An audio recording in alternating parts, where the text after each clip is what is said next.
আসসালামু আলাইকুম রহমতুল্লাহ। আজকে আমার একটি ইনকিউবেটরের অর্ডার ছিল, এটা রিসিভ করার জন্যই বাজারে আসলাম। অর্ডারটি রিসিভ করে সোজা বাড়িতে নিয়ে আসলাম। বাড়িতে নিয়ে আসার পর দেখতেছিলাম যে সবকিছু ঠিকঠাক আছে কিনা। ট্যাপটি খোলার পরে যা দেখলাম তাতে খুশি হলাম যে কোনো কিছু ক্ষয়ক্ষতি হয়নি, একদমই ঠিকঠাক আছে, আলহামদুলিল্লাহ।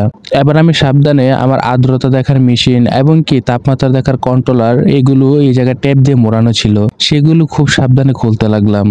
না, একদমই সবকিছু ঠিকঠাকই আছে, কোনো প্রকার কোনো ক্ষয়ক্ষতি হয়নি। এখানে আমার 60 ওয়াটের লাইট লাগানোর কথা ছিল, কিন্তু বাসাতে ছিল না, তাই 100 ওয়াটেরটি লাগিয়ে চেক দিতেছিলাম যে ঠিকঠাক আছে কিনা।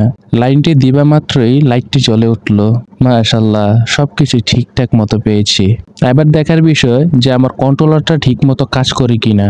37.5-এ আসলে লাইটটি বন্ধ হয়ে যাবার কথা, আবার 37.0-তে আসলে লাইটটি অন হয়ে যাবার কথা। আর এই ইনকিউবেটরটি আমার থেকে নিয়েছিল 1500 টাকা এবং কি ডেলিভারি চার্জ আরো 200 টাকা, মোট 1700 টাকা রেখেছে। আজকের জন্য এখানে আল্লাহ হাফেজ। পরবর্তী ভিডিওতে আবার দেখা হবে ইনশাআল্লাহ। আসসালামু আলাইকুম।